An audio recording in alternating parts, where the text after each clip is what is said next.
A ministra Carmen Lúcia tomou posse como presidente do Tribunal Superior Eleitoral no início da semana. Ela substitui Alexandre de Moraes à frente de uma nova composição do TSE. Com a saída do Xandão, o Cássio Nunes Marques vai assumir a vice-presidência e André Mendonça passa para a composição titular. Os dois foram indicados por Jair Bolsonaro, que teve o convite para a posse vetado pela própria Carmen Lúcia. O primeiro desafio da nova comandante do TSE está próximo, as eleições municipais de outubro. Ao tomar posse, a Carmen Lúcia exaltou o papel do Alexandre de Moraes durante a presidência no TSE e prometeu linha dura contra as mentiras. Sem o Congresso como aliado, vai caber ao Tribunal Superior Eleitoral o controle das fake news, além do combate à manipulação da inteligência artificial para fins eleitoreiros. Sexta-feira, 7 de junho de 2024.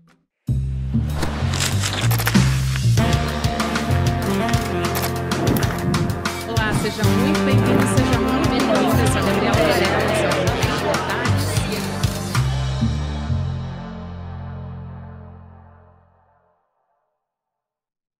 Olá, seja muito bem-vindo, seja muito bem-vinda. Eu sou a Gabriela Varela, esse é o Videocast em Detalhes. E aqui, sempre com um convidado, uma convidada, a gente analisa uma temática ou uma notícia importante do momento. Nessa semana, a gente teve a ministra Carmen Lúcia assumindo mais uma vez a presidência do Tribunal Superior Eleitoral. Eu vou conversar a respeito disso com a advogada Isabel Mota sobre justamente a composição do TSE e entender tudo isso que está em jogo. Doutora Isabel, obrigada por aceitar nosso convite. Seja muito bem-vinda ao ICL em Detalhes também. Eu que agradeço a oportunidade. Doutora, vamos lá. Primeiro, eu quero fazer aqui uma pequena digressão só para explicar como é que vinha sendo a composição, né, o comando, melhor dizendo, do TSE nesses últimos tempos. A gente tinha o ministro Alexandre de Moraes à frente disso e sempre teve uma postura muito firme, né? Ele proibiu o uso do Palácio da Alvorada para fazer live, multou o PL, o partido do ex-presidente Jair Bolsonaro, justamente por atacar as urnas eletrônicas no contexto das eleições, enfim. Tanto que o ministro Alexandre de Moraes, até hoje, é alvo dos bolsonaristas e os bolsonaristas culpam o ministro Alexandre de Moraes pela derrota do Bolsonaro. O próprio Bolsonaro faz isso. A ministra Carmen Lúcia, que está assumindo agora, ela tem um perfil mais discreto que o do ministro Alexandre de Moraes. Dá para imaginar que ela vai ter uma postura firme também pelo discurso que ela fez na posse. Eu te pergunto se a sua expectativa em relação à ministra Carmen Lúcia é a de continuidade no combate às fake news. Quais vão ser os principais desafios da Carmen Lúcia assumindo o TSE agora? Eu acho que vai ser bastante desafiador o período, não só porque vai suceder uma presidência que foi marcada pela necessidade de um pulso muito firme. Eu não sei se era pretensão do próprio ministro Alexandre assumir essa postura centralizadora e enérgica, mas acabou sendo necessário. Então é bastante desafiador para quem vai sucedê-lo, independentemente de ser a ministra Carmen ou se fosse outro ministro, nessas condições, e manter esse combate implacável à desinformação, que é um desafio mundial, e aqui no Brasil ela ganhou uma pauta muito importante, já desde as últimas eleições, em que a gente verificou que a justiça eleitoral foi atacada. Então, anteriormente, a justiça colocava para os candidatos e candidatas que eles tinham que tentar se defender. Quando a justiça foi atacada, ela percebeu como é difícil essa defesa, como realmente é necessário uma firmeza maior da justiça eleitoral nesse processo de se defender contra a desinformação, contra a propaganda irregular. Então, a minha expectativa é que a ministra garanta essa continuidade, essa determinação contra a desinformação, mas que também dê a cara dela a essa presidência.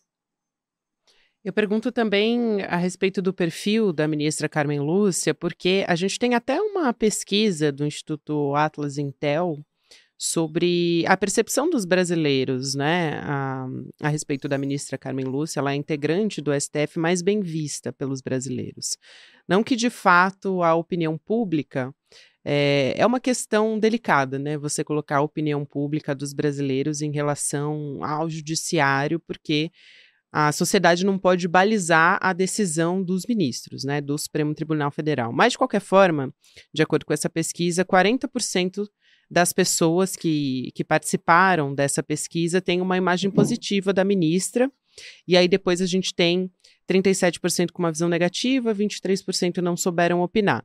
Mas, na opinião de especialistas que acompanham e também ex-ministros do Supremo Tribunal Federal, tem uma visão sobre ela bastante parecida, de que ela vai ter uma administração exemplar, porque ela tem um notável saber jurídico, que é muito experiente, agregadora. Como que você, Isabel, avalia a postura da ministra Carmen Lúcia? E se você puder também trazer um pouco do histórico dela também, acho que seria interessante aqui. Eu já ia falar sobre o histórico mesmo. Eu acompanhei a outra presidência da ministra Carmen Lúcia. Naquele momento, ela tinha um perfil ainda mais discreto do que ela tem agora. Ela sempre foi firme, sempre se posicionou muito bem quando instada, quando necessário, mas ela era mais discreta. Agora eu percebo uma ministra mais experimentada e talvez mais desafiada. Os últimos tempos do Supremo foram muito difíceis. Então, todos os ministros, e ela, fazendo parte dessa composição, ela também teve a oportunidade de ser muito testada. E agora, a gente percebe, inclusive, a conduta dela dentro do STF, a conduta dela dentro do TSE, nos votos, nas proposições dela, se percebe um perfil mais aguerrido do que a gente via na administração anterior, na vez em que ela teve sob a presidência. Inclusive, para nós, mulheres, para nós que temos essa pauta de empoderamento feminino, é muito surpreendente como a ministra também vem pautando essa questão de forma muito aguerrida. Ela tem sido muito firme, muito intransigente na defesa dessas pautas. E até então, a gente não percebia tanto uma definição tão nítida de como a ministra vê essas questões. Então, eu realmente tenho uma expectativa muito positiva de que, para além do equilíbrio e da energia que ela vem imprimindo à sua condução como ministra do STF e do TSE, ela consiga trazer esse equilíbrio e essa energia que muitas vezes é necessária e também para pautar isso, porque a gente sabe que as ministras são mais interrompidas do que os ministros, a gente sabe da dificuldade, isso não acontece só no STF, acontece também no STJ, acontece em outras cortes, e ela já pautou isso no STF, e eu acho que ela está mais preparada para não deixar que isso aconteça agora como presidenta do TSE. É interessante você colocar esse ponto, doutora, porque a Carmen Lúcia ela já nomeou 3 mulheres para cargos estratégicos no comando do Tribunal Superior Eleitoral, né? Ela, como primeira ministra na presidência do TSE também, a única a ocupar o cargo mais de uma vez, então, sobretudo, é bastante simbólico para as mulheres no judiciário também, ela colocar mulheres em posições estratégicas, né, nessas posições dentro do Tribunal Superior Eleitoral. Por exemplo, ela escalou uma delegada da Polícia Federal, que é a Kátia Gonçalves, para cuidar da segurança internacional, da corte, enfim, e outras posições também. E além da ministra Carmen Lúcia, tem só uma mulher titular, né, na Corte Eleitoral, que é a Isabel Galotti. Isso, eu ia falar exatamente dessa composição. Para chegar à presidência do TSE, tem que necessariamente ser ministro do STF. E como nós temos poucas ministras, principalmente agora, com a saída da ministra Rosa e com a nomeação de só ministros homens, depois que foram tendo aposentadorias do STF, fica difícil mesmo a gente ter uma ministra presidenta do TSE. Realmente, a ministra, para além dessa questão do empoderamento feminino, ela ter trazido para a linha de frente da sua administração 3 mulheres, dentre elas, uma que eu conheço bastante, minha colega de Academia Brasileira de Direito Eleitoral e Político, a professora Roberta Maia Gristo, uma das maiores técnicas que o Tribunal Regional Eleitoral de Minas Gerais tem, cedida para o TSE já há algum tempo, e teve o seu valor reconhecido e colocado numa posição de destaque a gente ainda não tinha tido essa oportunidade. Então, realmente, o TSE, do ponto de vista técnico, ele está muito bem servido de profissionais femininas, e a ministra encontrou bem pessoas do próprio corpo da Justiça Eleitoral, como é o caso da professora Roberta, e também de fora, que é o caso da questão da outra diretora, que é uma desembargadora, e também da questão da segurança. Então, ela achou as melhores técnicas para colocar em posições estratégicas. Não as colocou porque são mulheres, mas também porque são mulheres competentes. E a gente tem um judiciário, de maneira geral, a gente tem diversas pesquisas sobre isso, né, doutora Isabel, sobre como o judiciário é majoritariamente branco, masculino, e isso afeta, claro, nas decisões judiciais, né? Isso acaba pautando, essas mesmas visões de mundo acabam pautando as decisões na justiça. Agora, tem um ponto importante no TSE que é essa regra de rodízio entre os ministros, né? Então, a previsão a gente tem é de que o Cássio Nunes Marques seja presidente do TSE em 2026, com o André Mendonça como vice. E os dois foram nomeações do ex-presidente Jair Bolsonaro para compor o Supremo Tribunal Federal, né?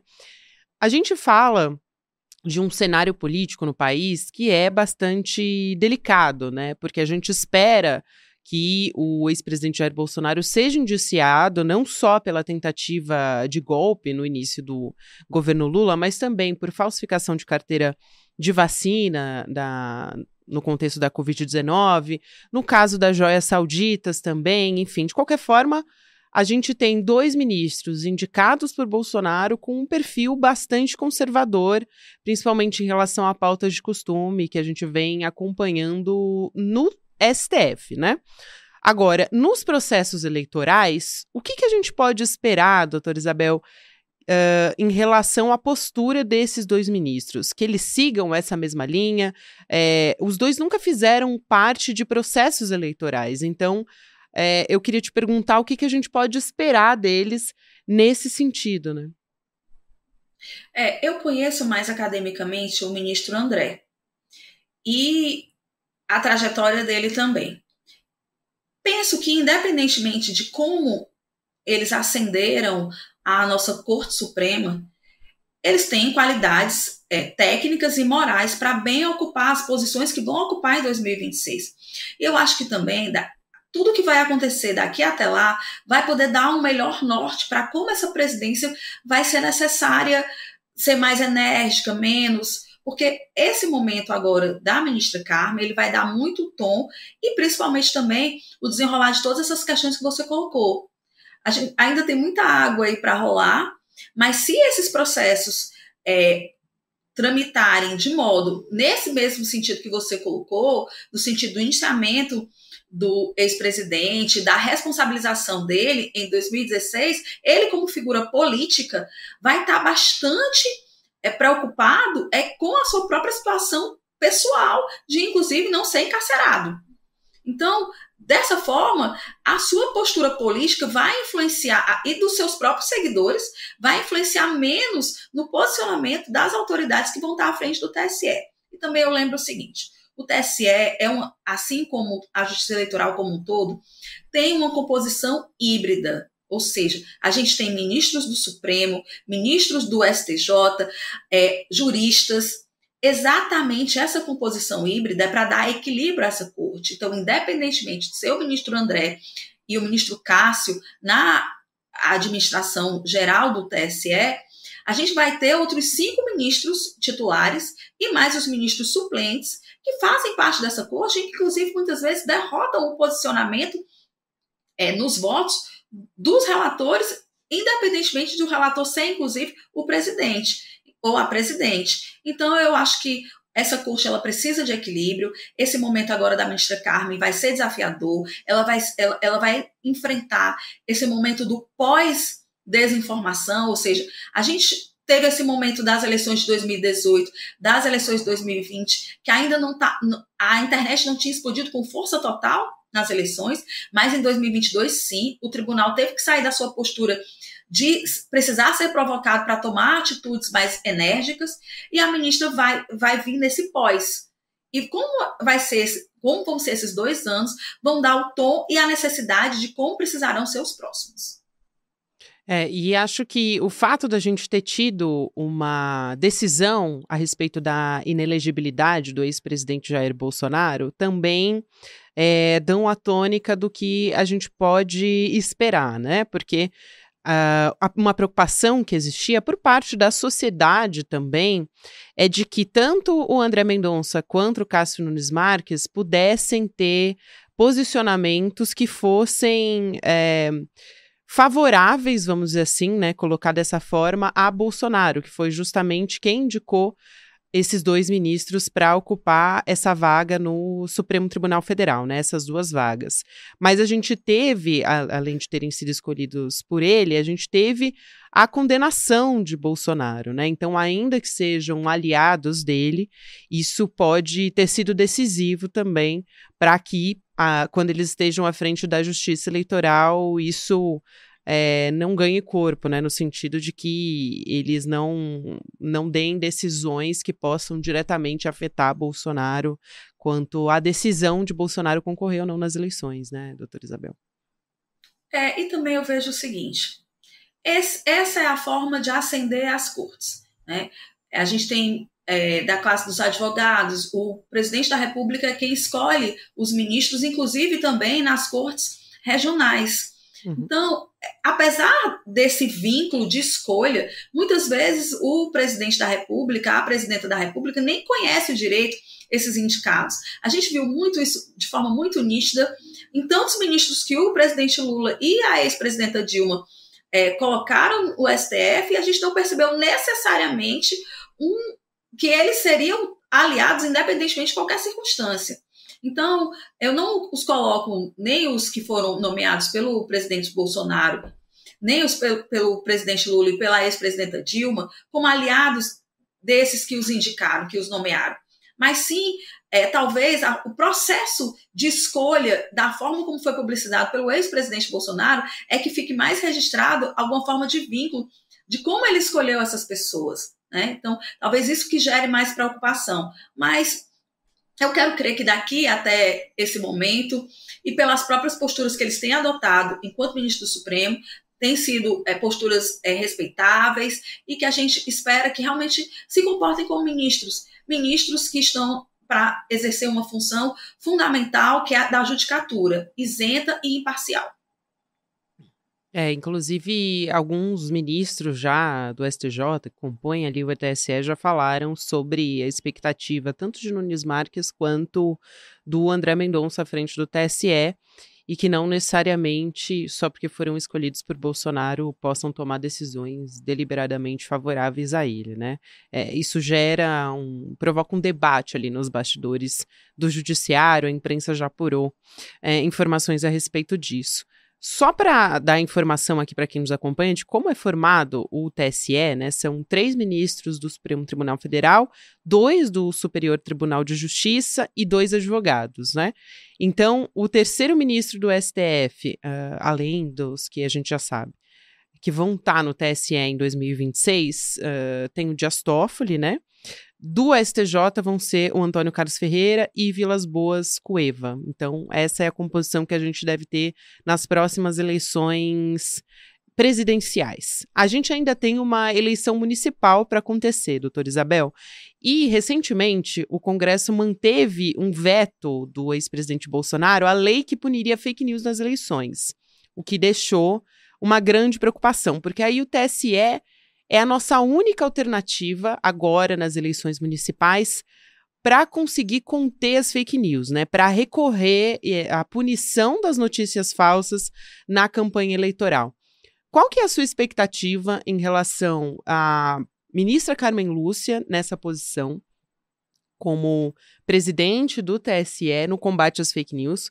Até porque, depois eu vou trazer aqui alguns trechos do discurso dela, ela fez até um cumprimento ao ministro Alexandre de Moraes, que teve um pulso muito firme no combate às fake news, e disse que essa é uma bandeira dela, né?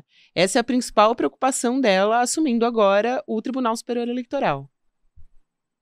Sim, para além de especialista em direito eleitoral, eu também acabei de finalizar uma pós-graduação em direito digital.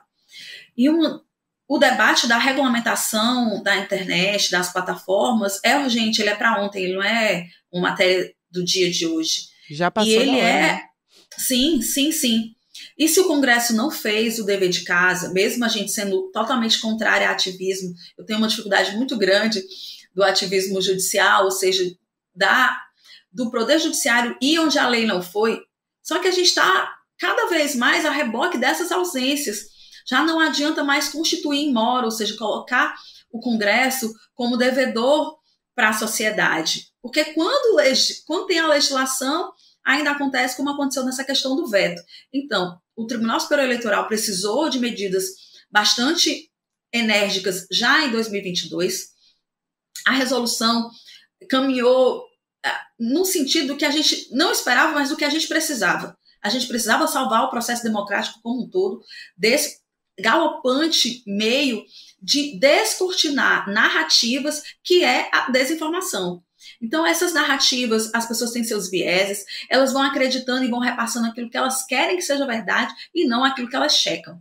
Então, as pessoas não têm responsabilidade pelo que repassam e a Justiça Eleitoral tem que coibir isso dentro da sua seara. Já que não é possível coibir em todas, pelo menos dentro do processo judicial eleitoral, a gente consiga ter instrumentos eficazes para, pelo menos, sancionar e tentar impedir a força da desinformação. Porque obstaculizar que ela exista, a gente não tem como. Uma vez que a desinformação existe, a gente tem que correr atrás dela e buscar meios para inviabilizar a sua disseminação. Mas foi muito enfático o discurso da ministra e realmente me deixou muito feliz que ela, para além de todas as questões que ela pontuou, de que ela estava sintonizada com o mesmo sentimento que a corte, foi sob a batuta, a condução do ministro Alexandre, mas a corte toda militou no sentido de ser contrária ao processo galopante de desinformação que afeta de forma, às vezes, assim, a gente nem sabe quais os efeitos da desinformação. A gente só sabe que são muito danosos. Por quê? Porque o TSE foi bastante eficaz em 2022 e ele vai precisar ser mais ainda agora em 2024 com o desafio de eleições municipais, onde a gente tem realidades locais que essas narrativas crescem e que a gente precisa cuidar disso.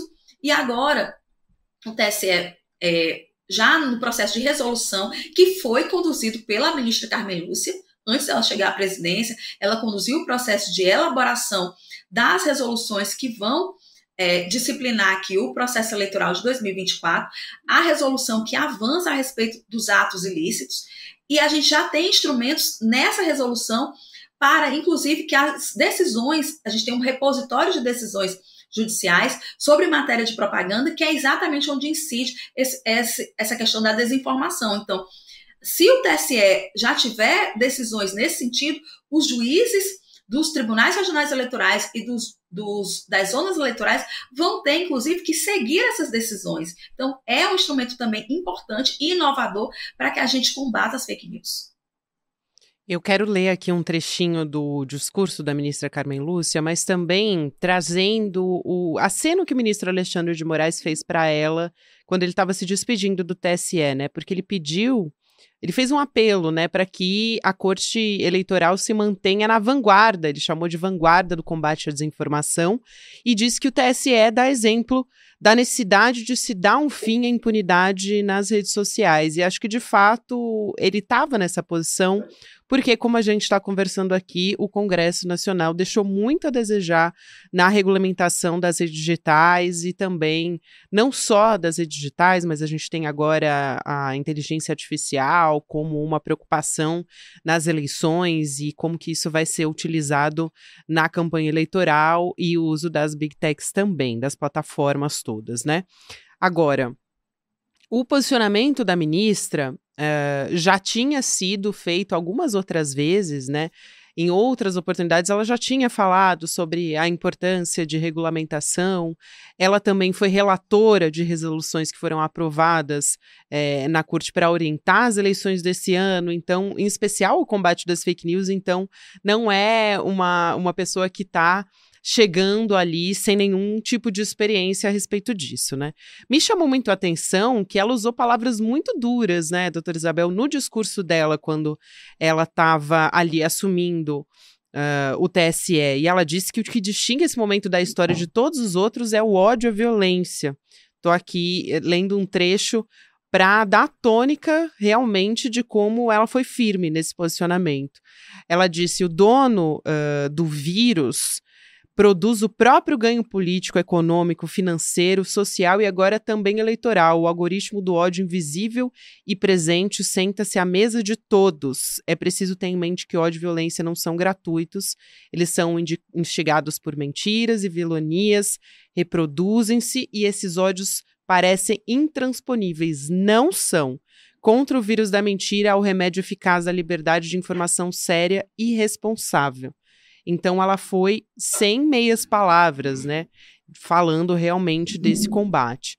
Para a gente fechar a nossa conversa, eu te pergunto, mesmo com o veto desse crime de fake news eleitoral que a gente teve no Congresso, com o TSE, com essa atuação, a internet durante as eleições municipais, elas vão continuar sendo uma terra sem lei? Ou você acredita que a gente vai ter, de fato, uma vigilância durante esse período de campanha eleitoral e uma atuação firme? Terra sem lei vai continuar porque a lei não veio. Então, sem lei, sim, mas não sem regras. Por quê? Porque no processo eleitoral, e até porque a gente tem um processo que é bem diferente numa justiça que conduz desde do cadastramento dos eleitores até a questão dos partidos políticos, das filiações e o próprio processo judicial eleitoral. Então, a gente tem uma justiça que é responsável por isso tudo e com muita efetividade a justiça eleitoral consegue fazer isso. Então, ela precisou de mecanismos próprios para poder garantir a efetividade desses processos. E ela já está experimentada de como ela foi também atacada para gerar os resultados que ela precisa gerar. Então, eu estou feliz que a justiça eleitoral tem os seus próprios mecanismos e que a gente já sabe que as resoluções é que vão dar a tônica da disciplina desse processo. Porque a gente fosse esperar pela lei, a lei não veio. Então, eu sei que a justiça eleitoral está capacitada para isso. E essas palavras da ministra são precisas. Para além de duras, elas são precisas. Porque elas vão ao âmago da questão da necessidade dessa regulamentação que não veio e da disposição da Justiça Eleitoral por sua comandante em se contrapor a essa disseminação de maneira firme. E como um norte também para os tribunais regionais eleitorais e para os juízos eleitorais que lá na ponta vão cuidar inicialmente desse processo. É isso, doutora Isabel Mota, advogada eleitoralista, muito obrigada por aceitar nosso convite. Seja sempre muito bem-vinda ao ICL ou Em Detalhes também. Foi um prazer conversar contigo. Foi um grande prazer. Muito obrigada pela oportunidade. Precisando, me chama de novo. Com certeza. Até a próxima, doutora. Lembrando aqui ainda informações a respeito do nosso Despertar Empreendedor, que é o primeiro grande evento que a gente vai fazer aqui presencial, promovido pelo ICL. Falta pouco, tá, gente? Os ingressos já estão quase totalmente vendidos, mas ainda tem algumas vaguinhas, então fica de olho. O evento vai ter 3 dias e vai oferecer uma imersão no universo do empreendedorismo, mas não é esse evento que você está acostumado, esses eventos que são bem com essa pegada de Faria Lima, sabe? Aqui não, aqui a gente vai trazer realmente como hackear esse sistema, vai ser uma pegada, uma visão completamente diferente. A gente vai ter um timaço participando com a gente, dentre eles, ministro da Fazenda, Fernando Haddad, Márcio França, Felipe Neto, Fátima Bernardes, Denise Fraga, Serginho Groisman, enfim, uma legião de gente muito boa. O nosso Eduardo Moreira, Rafael Donatiello também vão estar lá, então tem gente muito boa mesmo. Para você conseguir a sua vaga e entender como é que vai funcionar o evento, você pode acessar despertar2024.com.br. Não deixa de conferir, gente, porque essa oportunidade vai ser única, sem contar que você vai poder me encontrar todo o nosso time aqui do ICL, junto com a nossa comunidade para fazer essa troca. Obrigada a você que me acompanhou até aqui. A gente volta na segunda-feira. Até lá! Oi, gente! Eu sou Juliana Baroni e tenho um convite especial para você. Nos dias 14, 15 e 16 de junho vai acontecer o Despertar Empreendedor, um evento que promete redefinir o conceito de empreendedorismo no Brasil. Eu estarei lá apresentando junto com um time de primeira e também contando um pouco da minha história para vocês. Vai ser na Vibra São Paulo, então você não pode perder. Se você ainda não garantiu o seu ingresso, essa é a hora. Eu espero você lá para a gente aprender, se animar e despertar juntos.